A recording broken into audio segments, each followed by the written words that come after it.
네, 국회 최순실 게이트 진상 규명을 위한 국회 국정조사 특별위원회가 어제에 이어서 오늘 2차 청문회로 열리고 있습니다. 김기춘 전 비서실장과 차은택 감독 등 핵심 인물들이 청문회장에 출석을 했는데요. 네, 청문회 진행 상황을 놓고 두 전문가 모시고 함께 얘기 나눠보겠습니다. 네. 자, 김우석 미래전략개발연구소장, 김홍국 정치평론가 오셨습니다. 어서 오십시오. 네, 안녕하십니까. 자, 어제 이어서 오늘도 이제 2차 청문회 열리고 있는데 어제는 특히나 이제 상당히 의미가 있었습니다. 28년 만에 재벌 총수들이 증인으로 출석을 했고요. 13시간 가까이 진행이 되긴 했습니다만 그래도 시간에 비해서 뭐 재단 출연과 관련된 어떤 대가성을 입증하는 데 실패했다. 이런 어떤 평가를 받을 만큼 어떤 청문회 한계성도 드러냈다는 평가도 나오고 있는데 일단 어제부터 지금까지의 상황을 어떻게 보고 계신지 그리고 어떻게 평가하고 계신지 두 분의 의견을 들어보겠습니다. 먼저 김우석 부소장님께서 말씀해 주시죠. 네. 어제는 성과라고 하면은 뭐 죄송합니다. 그 정경련 해체 정도가 뭐 성과라면 성과일 텐데 지금 어제 그 삼성 이재용 그 청문회나 다름없다 이렇게 평가들 하지 않습니까? 그런데 그 이재용 그 부회장이 약속한 건 미래 전략실을 없애겠다. 네. 그런데 구조본 이후에 이름만 바뀌었지 그 기능은 계속 되었는데 새삼스럽게 조직을 해체한다. 그러면은 그런 기능을 어떻게 할 것이냐 이런 부분들에 대해서 사람들이 궁금해하는 측면이 있는 거죠. 그래서 결국 정경련 해체 이 부분만 보면은 박정희 대통령이 제안하고 그 이재용 그 부회장의 할아버지인 이병철 회장이 네. 추진했던 그거를 그 딸과 손자가 결국 다시 이번에 와가지고 문을 닫는 그런 결과가 돼서 하나의 상징적인 의미는 박정희식 모델이 우리 사회에서 일단 끝나는 거 아니냐라고 하는 의미가 있는 것 같고요. 그다음에 오늘 같은 경우에는 재벌들뿐만 아니라 핵심 관련자들이 다 나오는 그런 자리인데 많은 분들이 안 나왔습니다. 예. 그런데 안타깝게도 너무나 많은 분들이 안 나와가지고 실제로 이게 강제할 수 없는 거라고 하면은 검찰 그 특검도 있고 검찰 수사도 있는데 과연 국조를 해야 하느냐라는 문제 제기가 계속 있을 것 같아요. 결과적으로는 오늘 결과를 봐야겠지만 국정조사에서 국민들의 의혹을 풀기보다는 계속 의혹을 부풀리고 그거를 답답하게 하는 국민들을 답답하게 하는 국정조사라고 하면은 이걸 해야 하느냐라고 하는 부분들에 대해서 의구심이 남는 그런 시간인 것 같습니다. 네. 예. 자, 오늘 김기춘 전 청와대 비서실장과 차은택 감독 또 김종 전 문체부 차관 등 청문회에 출석을 좀 했습니다. 오늘 뭐 워낙 언론에 보도된 내용이 많았던 분들이 나오셨기 때문에 뭐 많은 이야기가 오간 것 같은데 오늘 청문회 좀 어떻게 예상하시나요? 어제에 이어서 오늘도 예. 거의 대부분이 검찰 조사를 받고 있기 때문에 네네. 또 특검을 앞두고 있기 때문에 얘기할 수 없다. 그리고 기억나지 않는다. 그런 대답이 모른다. 주류를 뭐 이런, 그렇습니다. 예. 모른다는 내용이었고요. 사실은 어제 일단 청문회를 본다면 어제는 중요한 자리였습니다. 왜냐하면 대기업 총수들 우리가 직접 얘기를 듣고 그들의 경영 능력을 볼 수 있는 기회가 거의 없지 않습니까? 네. 그런데 어제 정말 88년 청문회 이후로 처음 봤는데 정말 안타깝다. 이분들이 말씀하시는 그런 정도의 소신 없고 그리고 기억도 나지 않는 그런 이런 능력으로 어떻게 우리나라의 경제를 이끌었는지 경영 능력이라든가 또 우리 기업에 대한 사실 기대감을 갖고 있던 분들에게 참으로 안타까운 마음을 줬었고요. 뭐 일부 성과도 분명히 있었습니다. 정경련 관련 이슈라든가 또는 자발적으로 내지 않았고 상당 부분 그 어쩔 수 없이 냈던 그런 네. 부분들이라든가 확인이 된 부분이 있거든요. 네. 그런 측면에서 어제 청문회는 의미가 있었고요. 오늘은 이제 김기춘 전 비서실장이라든가 여러분들이 나왔는데 역시 오늘도 계속해서 모르겠다. 또는 기억이 나지 않는다는 얘기를 하고 있습니다. 네. 그렇지만 그 상황들이 어떻게 됐는지에 대해서 기본적인 이 팩트들을 확인할 수 있는 그런 과정이었다는 점에서 오늘 오후 좀 진행을 지켜봐야 될 텐데요. 일부 증인들이 일단 출석을 거부하는 등 그런 상황이 이어지고 있습니다. 특히 뭐 우병우 전 수석이라든가 이런 분들은 정말 사유도 안 냈다고 하던데 이 부분은 어떻게 보셨어요? 그렇습니다. 도피한 거죠. 아예 이 출석하지 않기 위해서 법적으로 걸리지 않기 위해서 일부러 이 출석 요구서도 수령하지 않고요. 이 주소를 확인할 수 없게 해서 그런 부분은 그래도 일국의 민정수석인데요.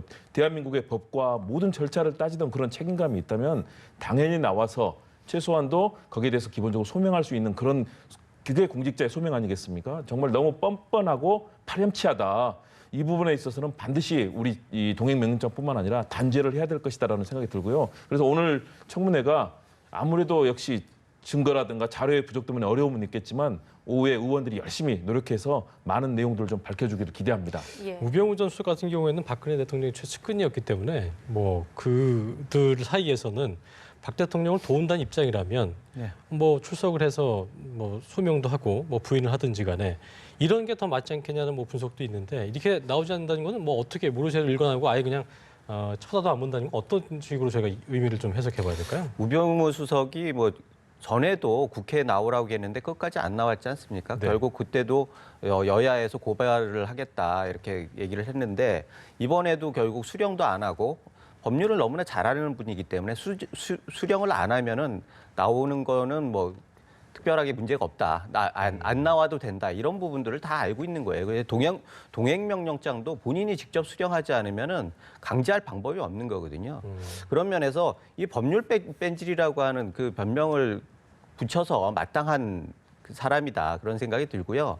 원조 법률 뺀질로 얘기했던 김기춘 전 실장 같은 경우에도 이번에 나와서 계속 모르쇠로 일관하시는데 사실 이런 부분들을 보면서 과연 우리나라 박 대통령이 그야말로 이 사정기관을 통해서 통치를 했다고 해도 과언이 아닌데 이 김기춘과 우병우 라인을 통해서 결국 사정이라고 하는 국정의 틀을 계속 유지를 해왔는데 과연 그것이 박 대통령한테 도움이 되는 거였느냐, 아니면 정권에 도움이 되는 거냐, 아니면 본인들이 그 욕구를 충족시키기 위해서 법률적인 지식을 활용했던 거냐, 이런 부분들에 대해서 많이 논란이 있을 수가 있고요.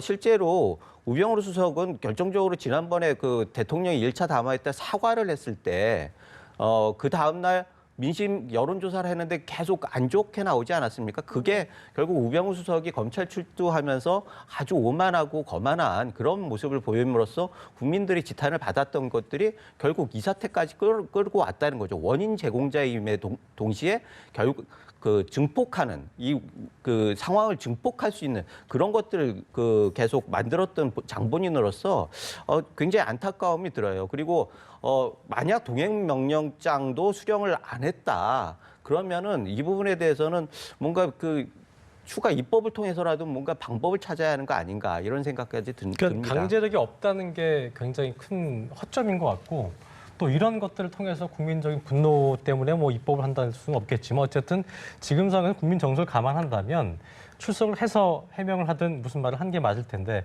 지금도 뭐 이제 입법을 해야 되지 않겠냐 얘기했지만 이런 부분도 좀 수정이 되어야 되지 않겠습니까? 그렇습니다. 그동안의 국정조사 때마다 이런 문제가 제기가 됐었습니다. 그렇죠. 왜냐하면 너무 허점이 많고 증인이나 또는 참고인들이 동행명령이라든가 여기까지 네. 거부할 경우에는 사실 다른 방법이 없었거든요. 일부 고발을 해서 뭐 법적 조치를 취하더라도 뭐 벌금액이 아주 소폭에 그치고요. 그런 측면에서는 반드시 이번 기회에는 국정조사의 내실을 기하기 위해서는 여기에 대한 처벌을 굉장히 강화하고 절차도 바꿔서 이제는 뭐 종이로 된 그 서류로 된 것들을 보내서 일주일 내에 수령한다든가 이 절차를 완전히 바꿔야 되는 거죠. 이미 네. SNS라든가 모든 일이 사실 문자 메시지를 통해서 법원에서도 관련해서 서류를 보내는 이런 상황들이지 않습니까? 그런 측면에서는 반드시 입법의 보완이 이루어질 거고요. 네. 오늘 김기춘 전 비서실장이 우병우 수석에 대해서 굉장히 중요한 증언을 했습니다. 그 질문에 대해서 우병우 수석을 추천했느냐 그랬더니 추천하지 않고 대통령이 만나보라고 했다. 다시 말해서 그동안은 김기춘 실장이라든가 이런 법조 측에서 법조인들이 우병우 수석을 추천한 것으로 보이는데 그게 아니고 박 대통령이 직접 김기춘 비서실장에 지시했다. 다시 말해서 최순실 씨가 그 우병우 수석의 장모인 김장자 씨라든가 이런 부분들과 같이 연계돼서 결국은 최순실 씨가 우병우 수석을 박 대통령이 추천함으로써 사실상 비서관에서 또 나중에 수석까지 승진하지 않습니까? 네. 이 상황도 김기춘 실장은 전혀 몰랐다는 겁니다. 예. 비서관에서 수석 승진까지도 결국은 박 대통령이 다 결정했다. 다시 말해서 박 대통령을 뒤에서 조종하고 있던 최순실 씨가 사실상 우병우 민정수석을 이 사정을 맡게 하는 우리나라의 중요한 정말 청와대의 모든 걸 관장하다시피 하는 중요한 자리에 올려놓는 역할을 했다는 측면에서 오늘 김기춘 실장이 그런 발언 의미가 있고요. 그러니까 김기춘 실장이 모르쇠로 일관하면서도 일부 이런 관련된 얘기에서는 사실상 단초가 될 수 있는 부분들 보여줬다는 측면에서 중요한 그 국정조사의 흐름이 있다라고 저는 생각이 듭니다. 그리고 우병우 정말 전 민정수석은 대통령을 정말 그 자리에 보좌하면서 우리나라의 사정과 관련된 모든 측면을 총괄했다는 측면에서 정말 반드시 나와서 얘기를 해야 되고요. 특히 문고리 3인방도 다 지금 오늘 거부했지 않습니까? 예. 그래서 동행명령장이 발부됐는데 사실상 최순실 씨와 박 대통령 사이에서 모든 역할을 했던 문고리 3인방 사실은 반드시 출석해서 최소한도 대통령을 지키기 위해서는 국민들께 솔직한 얘기를 해줬어야 되는데 오늘 자리까지 거부했다는 거 정말 파렴치하다는 느낌이 듭니다. 좀 네. 이런 부분은 정말 국민들께서 보시고 그런 여론도 좀 만들어 주시고 또 국회에서 제 역할을 해야 될 걸로 보입니다. 자, 그리고 저희가 말씀해 주시죠. 예, 김기춘 실장 말씀을 하셨는데 김기춘 실장에 대해서 많은 국민들이나 정치인들도 실망을 하고 있는 측면이 있어요. 그렇게 막강한 기춘대원군이라고 할 정도로 막강했다고 생각을 했는데 고비고비마다 대통령한테 모든 책임을 넘기는 법률적인 책임을 지지 않겠다라고 하는 의지를 명확하게 얘기를 선을 긋는다고 밝힌 보시는 거죠? 그렇죠. 예. 본인만 살겠다고 하는 것들로 보여지니까 우리가 잘 알다시피 장세동 씨 같은 경우에는 50 때도 굉장히 그 스스로 뭐 사람들이 지탄을 받았지만 의리 지키는 부분에 대해서는 인정을 하는 부분들이 있었거든요. 적어도 그런 정도는 아니더라도 자기가 법률적인 책임은 다 할 수 있도록 좀 이렇게 얘기를 하고 감당을 하는 모습을 보여야지 그나마 박근혜 대통령을 모셨던 사람으로서 또는 국민들을 대신하는 사람으로서 좀 체면이 서는 거 아닌가 그런 생각이 듭니다. 네, 이번 그 국정조사가 특히나 관심을 끌었던 건 뭐냐면 화려한 캐스팅이었는데 또 반대로는 그런 얘기도 있습니다. 국정조사를 진행할 청문회 의원들의 어떤 질문의 수준이 좀 첫날에도 그렇고 좀 미흡하지 않았는가. 그러니까 팩트를 체크를 잘했어야 되는데 자꾸 어제 안민석 의원께서 이런 말장난스러운 얘기도 많이 하셨고 그러니까 질문들이 날카롭지 못했다는 비판도 있더라고요. 이 부분은 어떻게 보셨어요? 그 부분이 아마 한계가 저는 있다고 봅니다. 왜냐하면 워낙 꽁꽁 틀어막고 증거를 사실상 저는 검찰 조사에서 그 부분이 기인한다고 봅니다. 검찰 조사를 하는 과정에 시간이 너무 지연되면서 거의 대부분의 증거들이 인멸이 됐습니다. 핸드폰이라든가 PC는 거의 다 지워지거나 그걸 나중에 또 지운 다음에 망가뜨리는 등 최순실을 비롯한 많은 분들이 그 서류라든가 또는 각종 다양한 전자장치에서의 증거들을 완전히 인멸하고 도피하는 기간이 너무 오래 길었습니다. 사실상 이 사안을 만들었던 측들의 의도가 거의 관철이 된 셈인데요. 그럼에도 불구하고 의원들이 그 상황을 제대로 파악하지 못하고 또 새로운 팩트들을 찾아내서 노력해야 될 부분에서 소홀했던 점은 분명히 지적이 돼야 될 것 같습니다. 국정조사의 의미라는 건 결국은 국회의원들이 입법부의 일원으로서 국민들께 이것을 소상하게 파헤치고 전달해야 되는데 그 부분에서 미흡했던 점들은 또 의원들도 좀 반성하고요. 남은 기간이라도 좀 분발해서 그 역할을 제대로 해주길 바라고요. 아마 추가 청문회를 좀 더 해야 된다는 그런 목소리들이 일고 있는데 어쨌든 그 기간 동안에도 최대한의 그런 잘못된 사안들을 밝혀내주기를 기대합니다. 예. 자, 세월호 당일에 박 대통령이 올린 머리를 하느라 골든타임을 놓쳤다, 90분을 썼다, 이런 언론의 보도가 나왔는데요. 조금 전 청문회에서 김기춘 전 청와대 실장은 나는 박 대통령이 청와대에 있었는 걸로 안다, 이렇게 이야기를 했습니다. 어떻게 보시나요? 일단은 김기춘 실장 입장에서야 관저에 계셨다라고 하는 큰 틀에서는 문제가 되지 않는다고 생각을 하셨을 거예요. 아니, 관저에 계시다라고 하면 머리를 하는지 안 하는지 그걸 확인할 방법은 없지 않습니까? 게다가 이번 정부 때 특히 대통령이 여성이니까 관저에 들어갔을 때는 비서들이 관저에 찾아갈 방법이 없는 거예요. 예전에 MB나 다른 분들은 저녁에 술 한잔 하러 들어간다. 여러 가지 얘기가 있었는데 특히 이번 같은 경우에는 철저히 폐쇄된 공간에 계셨기 때문에 유선상이나 여러 가지 서류나 이런 것들이 아니고서는 접촉할 방법이 없었다라는 측면에서 일면 진실일 가능성도 있다. 그렇게 보여지는데 우선 이런 논란 자체가 문제예요. 김기춘 실장이 처음에 국회에 나와가지고 말을 좀 잘못하는 바람에 이게 계속 세월호 7시간이라고 하는 게 화두가 되지 않았습니까? 논란이 되고 그런 걸 보면은 기춘대원군이라고 하는 그 사람이 그때 좀 잘 파악을 해가지고 대답을 잘했으면 이런 문제까지 발전되지는 않았을 거라고 보고 지금에 와서 본인이 몰랐다 이렇게 해가지고 면죄부를 받을 수 있을 거라고 생각한다고 하면 그건 큰 오산이다 그런 생각이 들고 실제적으로 김기춘 의원 자체는 처음에 굉장히 여러 가지 줄을 탔다라는 생각도 많이 들어요. 처음에 정윤회 문건이 있을 때 처음에 조사를 하라고 했다가 아니면 그냥 덮고 담당자들을 좌천을 시키고 다른 데를 보내고 이런 과정을 보면은 계속 권력의 속성에 따라서 줄을 서고 줄을 대고 이러면서 보신을 하는 입장이 아니었나 그런 생각이 들고 실제로 지금도 나와서 하시는 걸 보면은 책임보다는 좀 여러 가지 본인의 입지를 위해서 노력을 많이 하시는 분 아닌가 그런 생각이 듭니다. 네.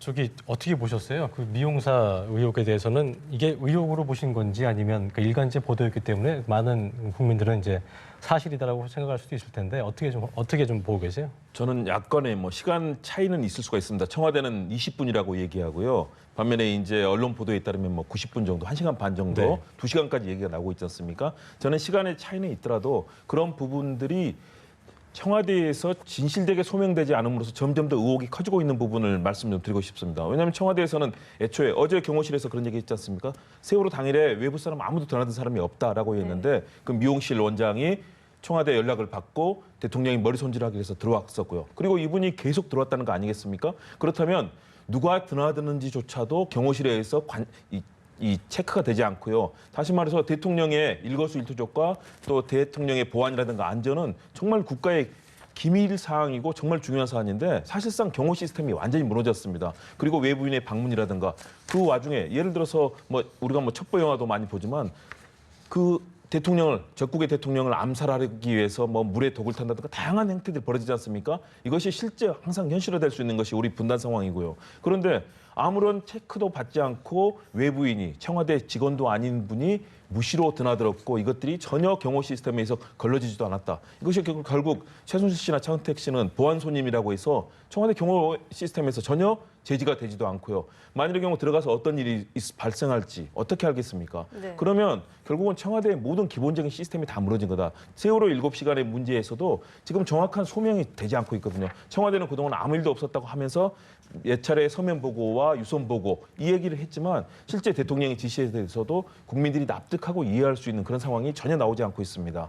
대한민국의 생명 300명이 넘는 생명들이 물속에서 죽어가는 동안에 아무런 조치가 취해지지 않았는데 그때 어떤 일이 벌어지고 있었는지 그 상황을 명확하게 밝혀줘야 국민들이 이해하고 대통령의 입장도 이해를 할 텐데 지금까지도 청와대는 명확한 해명을 내놓지 않고 있는 상황이거든요. 그러니까, 그리고 나오는 것들이 대부분 예. 다 틀린 내용들이고요. 그러니까 4차 대국민 담화에서 어떤 내용이 나올지 모르겠습니다만 그리고 4차 대국민 담화가 있을지도 모르겠습니다만 이런 자리에서 어떤 그 지금 얘기했던 국민적 의혹들을 대통령이 직접 해명한 것이 좀 중요해 보인다 이렇게 정의를 하시는 거죠? 저는 해야 된다고 봅니다. 그렇지만 현재 뭐 청와대 분위기라든가 대통령이 여당의 사령탑, 원내사령탑과 대표를 만나서 마지막 당부를 한 상황에서는 사실상 정치적 승부를 건 것으로 보이거든요. 그렇다면 이 상황에서 대통령 담화라든가 이런 걸 통해서 사실은 당연히 했어야 되고 지금이라도 저는 필요하다고 보는데 현재 정치적 상황 그리고 대통령이 헌재 결정으로 이제 가겠다. 탄핵도 그 과정을 거치겠다라고 결정을 한 마당에 있어서는 사실은 그 얘기를 직접 국민들께 소명하지는 않을 것으로 보이는데 그러니까 반드시 저는 해야 네. 된다고 봅니다. 직접 소명을 한다면 국민들이 또 지금 분위기에서 이걸 받아들일 것인가 이런 부분도 생각을 해봐야 될 것 같거든요. 어떻게 예상하세요? 일단은 뭐 세세하게 그 설명할 게 너무나 많기 때문에 사실 뭐 대통령이 담화를 통해서 이걸 다시 얘기를 하기는 쉽지는 않을 겁니다. 이건 특검을 통해서든지 어찌되든지 뭐 이건 간접적으로라도 이게 나와야지. 그리고 그게 대통령 입으로 해가지고 사람들이 아 그렇구나라고 인정하기는 쉽지 않은 상황이지 않습니까? 네. 그리고 특히 이번에 미용사 부분은요 외부인이라고 하는데 외부인이라기보다는 출입증이 있는 그 정규직원이라고 해야 되나요? 수시로 그 정기적으로 네. 드나들던 사람으로서 경호실이나 이런 데서는 외부인이라고 말하기는 좀 어려운 측면이 있어요. 자, 2시 13분 54초 지나고 있는데요. 2시 40분부터 또 2차 오후 청문회 재개될 예정인데요. 지금 WK의 최순실 때 중요한 인물 중 한 명이죠. 전 WK 이사로 알려진 고용태 씨가 식사를 하고 또 청문회장으로 출입한 모습이 함께 보고 계십니다. 오늘 오전에도 많은 질문을 받았는데 보니까 또 차은택 씨의 증언에 따르면 이제 고용태 씨가 최순실 씨와 금전적인 문제로 또 현장 한번 보겠습니다. 얼마 정도 곧 모르겠어요. 그거. 휴대질 질문에 대해서 고용태 씨가 짧게 대답을 하고 있는 모습인 것 같은데 일단 저희가 자세히 확인할 수 없는 상황이었고요. 오늘 고용태 씨의 이런 어떤 진술들 또 차은택 씨의 진술들이 앞으로 특검 수사에 좀 도움이 될 거라고 보세요? 도움이 되기는 기대하기 힘들죠. 사실 처음에 그러니까 혐의증을 입증하거나 이런 것에 대해서 크게 도움되지 않는다. 예. 어차피 이거는 국민들한테 그 한을 풀어주는 그런 개념으로 갈 수밖에 없는 거고 다음에 특검이 있는데 이분들이 특검을 고려하지 않고 막 얘기를 하기는 굉장히 힘든 상황입니다. 그렇기 때문에 그걸 기대하기는 그렇고 차은택 씨와 고영택 씨가 사실 이 사건의 기본적인 그 시발자 출발점 아니었습니까? 이분들이 최순실 씨와의 삼각관계니 뭐 여러 가지 추문들이 있으면서 이 사태가 벌어졌는데 이분들이 과연 정말 정직하게 얘기를 할 수 있을지 아니면은 그야말로 이렇게 모르쇠로 계속 할지 이런 부분들은 오늘 좀 상황을 봐야겠죠. 네, 알겠습니다. 그런데 실제로 이 고영태 씨가 정말 이 사건을 더욱더 관심을 받게 한 그런 인물임에는 확실한데요. 오늘은 또 최순실 씨의 최측근으로 정말 알려져 있었고 처음부터 저희가 그렇게 알고 있었는데 오늘은 자신은 최측근이 아니다. 가방 사업을 하면서 알게 됐고 뭐 이런 식으로 얘기를 했거든요. 그럼 저희가 알고 있던 사실과는 또 차이가 있거든요. 더 궁금해지는데요. 네, 언론 보도를 통해서는 약간의 과장된 표현이라든가 이런 부분이 있었을 겁니다.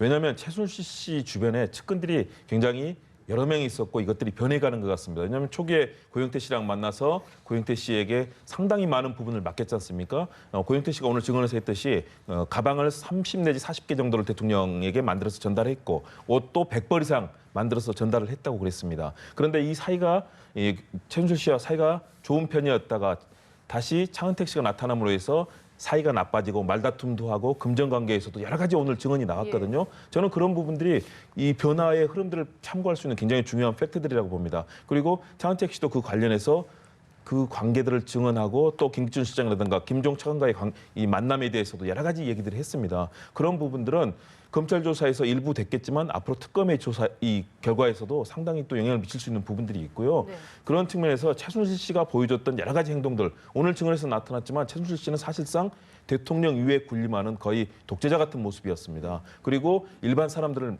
굉장히 무시하고 아주 김종 차관에 대해서도 거의 서류 들여다보면서 지시하는 듯한 거의 아랫사람 비서 부리듯이 했다는 오늘 증언도 나왔지 않습니까? 네. 그렇습니다. 네, 그러니까요. 그런 측면에서 최순실 씨가 얼마나 많은 실제 뒷부분에서 전면에 드러나지는 않았지만 막후에서 얼마나 큰 역할을 했었고 사실상 대통령에게 어떤 지시를 하면서 움직였는가 이런 흐름들이 나타나거든요. 이런 부분들은 국정조사에서 나타날 수 있는 굉장히 중요한 흐름이라고 보고요. 네. 그 의미가 있다고 봅니다. 네. 예. 자, 어제 청문회 얘기를 좀 해보겠습니다. 아까도 좀 잠시 나눴습니다만 정경련 해체에 관련돼서 재벌 총수분들이 뭐 기다렸다는 듯이 동의를 한 것으로 알려지고 있는데 해체에 대한 의견을 좀 듣고 싶습니다. 어떻게 보고 계세요? 해체돼야 된다 보십니까?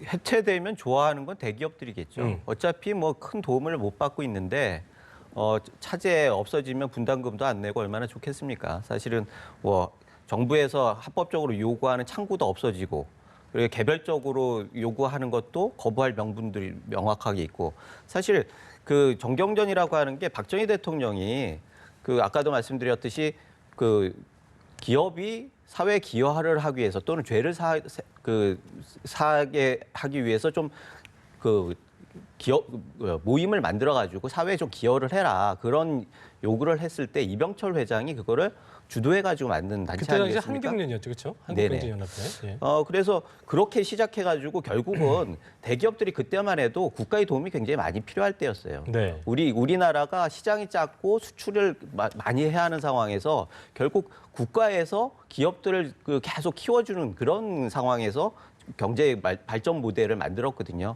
그런 의미에서 정경련은 굉장히 의미가 있다라고 볼 수 있지만 현재 와서는 개별 기업들이 이미 너무나 커졌고 글로벌 시장에서 기업들마다 경쟁력이 있는 상황에서 정경련은 어떻게 보면은 국가를 대신해서 기업을 뭐 이렇게 시어머니의 역할을 하는 그런 조직으로 여겨질 수 있었습니다.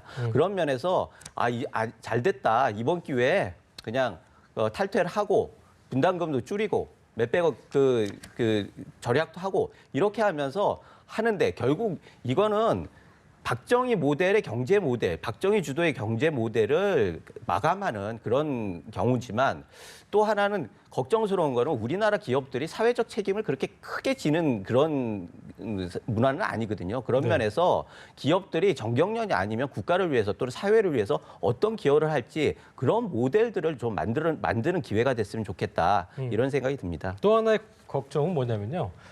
전경련이 해체된다고 쳐도 해체만으로 뿌리 깊게 퍼져온 이 정경유착을 끊을 수 있겠느냐. 다른 방법으로 충분히 그거는 유지될 수 있는데 그런 게 맞겠느냐는 차원에서 이제 정경련의 해체보다는 변신을 꾀하는 거죠. 뭐 지금까지 축적된 어떤 빅데이터를 가지고 뭐 싱크탱크로의 어떤 변화라든가 이런 부분도 얘기가 나오고 있더라고요. 어떻게 보고 계세요? 그런 변화는 저는 긍정적이라고 봅니다. 네. 왜냐하면 이 정경련이 사실은 일본의 경단련, 게이단련을 예.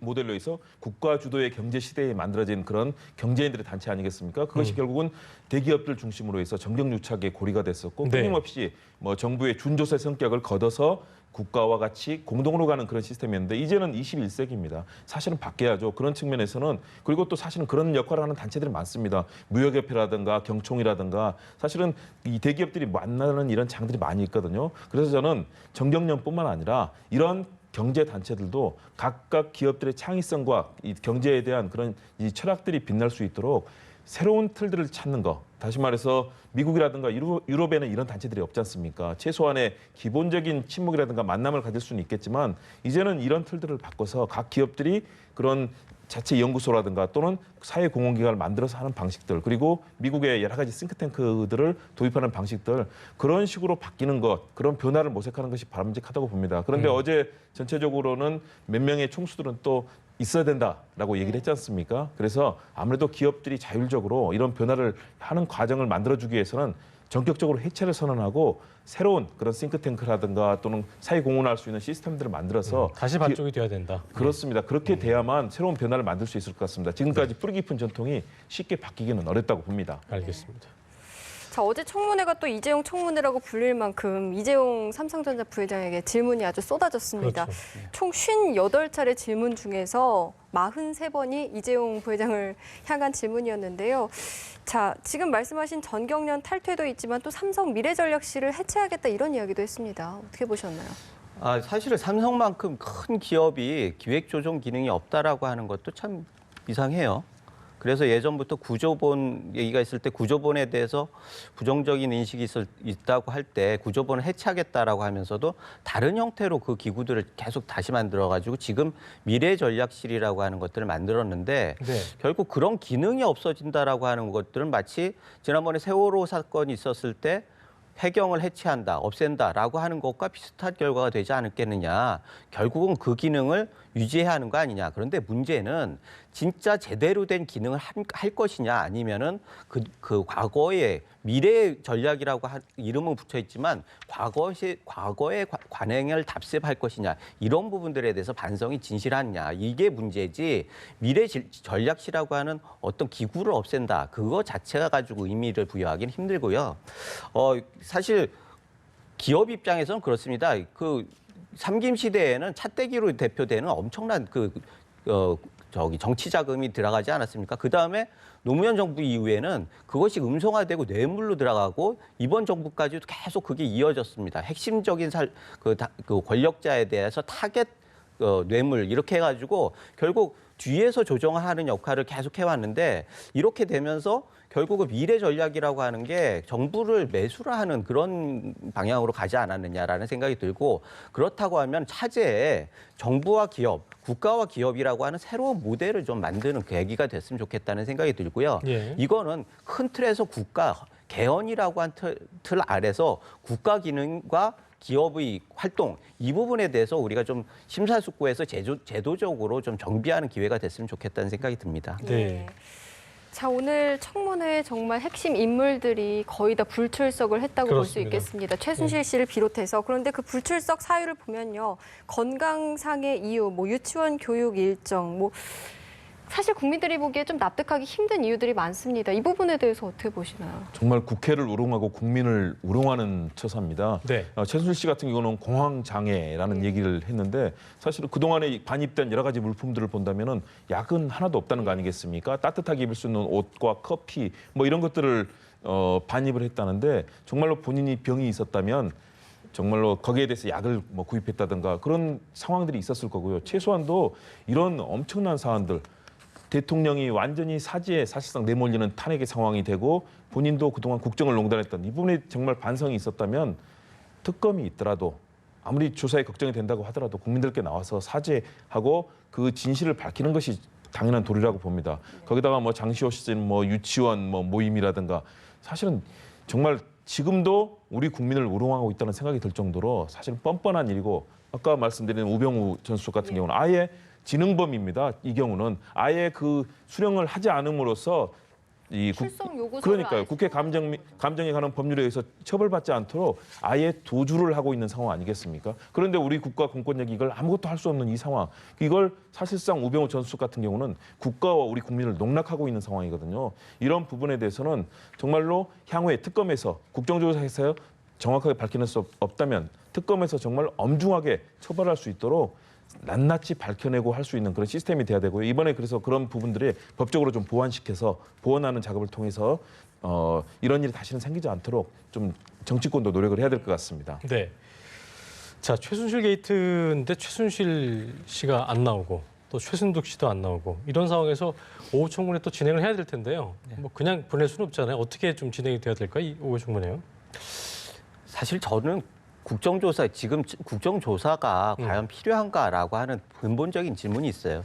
사실 이번에 언론에서 계속 문제 제기해서 이 사태가 터지지 않았습니까? 그동안에 검찰에서 뭐 얘기가 계속 나왔어요. 거기에다가 그 정치권에서 국민들이 계속 아우성을 하니까 네. 숟가락 얹어놓는 그런 격으로 국조를 하고 그 다음에 특검이 있기 때문에 사실은 국조 자체가 그렇게 강압적인 제도적인 무슨 조건도 없고 여건도 없고 그런 상황에서 국조를 과연 하는 게 맞았느냐라고 하는 본질적인 질문을 안 할 수가 없습니다. 그런 면에서 과연 물론 뭐 이렇게 다 해가지고 국민들 앞에서 이분들을 뭐 해가지고 그 발언을 듣는 그런 절차는 굉장히 의미가 있다고 하지만 발언 자체가 명확하게 나오지 않는 상황을 계속 윽박지르고 고함치고 이러면서 발언을 끌어내는 것 이런 것들이 합당한가 그리고 그게 효율적인가라고 하는 부분들에서 문제 제기를 안 할 수가 없습니다. 네.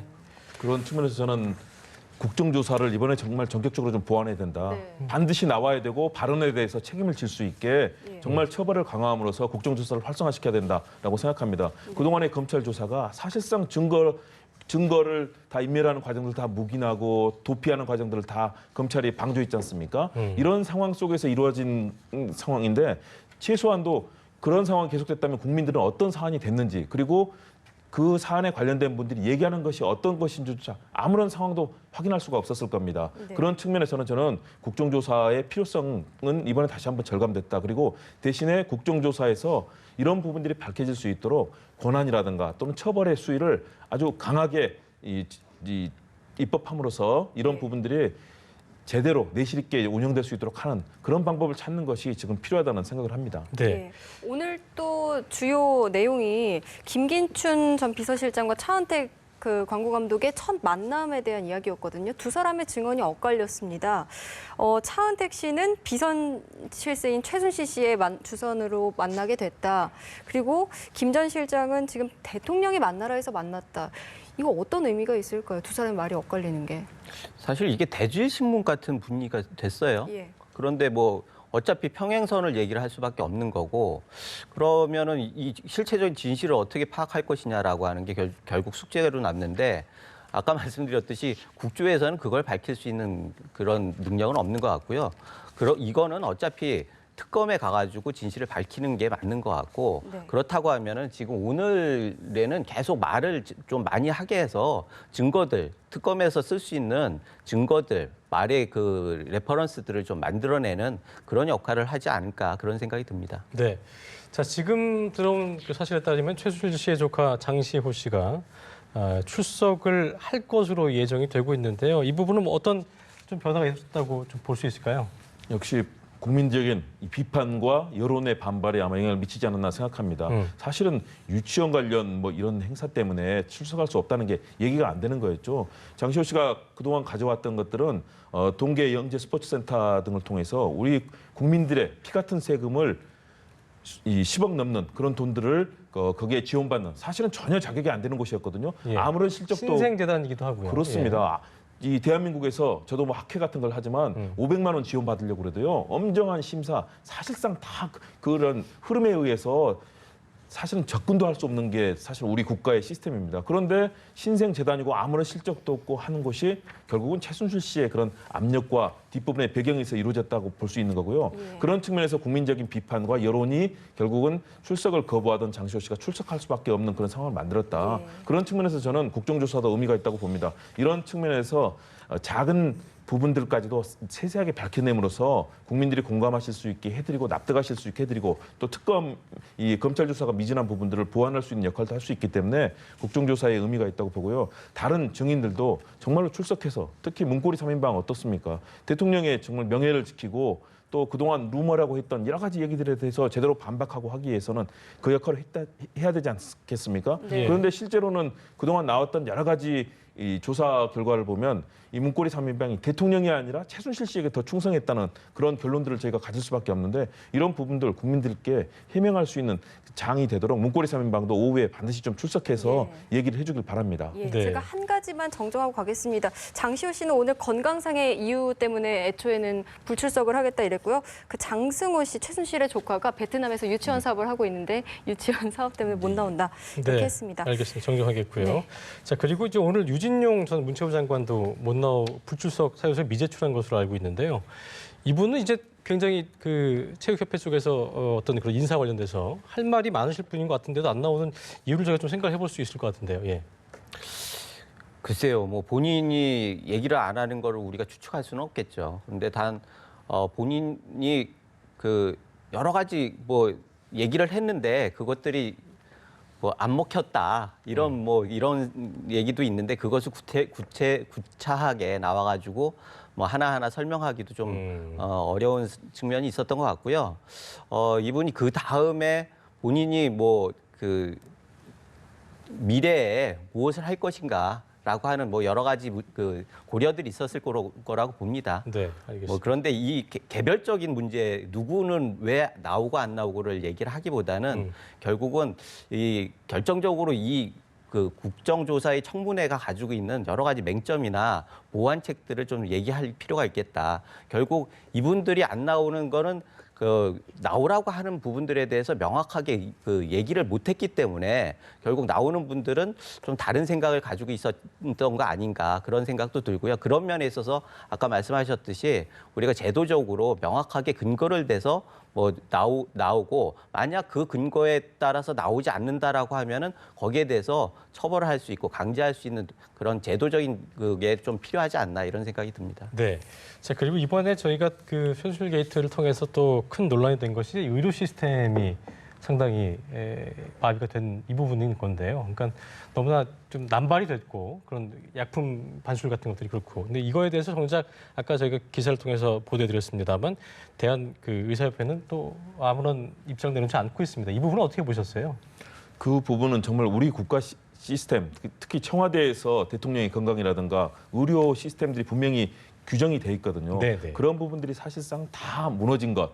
그런 측면에 있어서 사실은 청와대 경호라든가 의료 각종 시스템이 다 무너진 부분에 있어서 이 부분은 정말로 바로 세워야 되겠다는 생각을 하고요. 그런 가운데 이 의약품 사용이라든가 이런 부분에 있어서는 아무래도 역시 대한의사협회라든가 다양한 곳들에서 사실은 거기에 대해서 뭐 방증의 얘기들을 해주거나 또는 참고가 될 수 있는 그런 입장들을 내놓으면 훨씬 더 사안을 명확하게 규정하는 데 도움이 될 것 같습니다. 왜냐하면 여기에는 향정신성 의약품이라든가 사실은 일반인들이 사용하지 않는 그런 많은 의약품들이 있었고 또 대부분이 청와대에서 당초 해명과 다르게 사용이 됐고 또 당초 직원들이 뭐 이 처방이 됐다고 했다가 결국은 직원들 처방이 아니라 대통령에게 처방됐다는 이런 논란으로 번졌지 않습니까? 예. 그런 측면에서는 좀 더 명확하게 좀 그런 부분들을 밝혀줄 필요가 있고 이번 계기를 통해서 네. 제대로 좀 그런 시스템이 바로 섰으면 하는 바람입니다. 네. 알겠습니다. 자, 이번 사태를 통해서 정말 우리나라의 모든 시스템에 대해서 재정비가 좀 필요할 것 같습니다. 그렇습니다. 자, 오늘 김우석 미래전략개발연구소장, 김홍국 정치평론가와 함께 이야기 나눴습니다. 두분 두분 고맙습니다. 고맙습니다.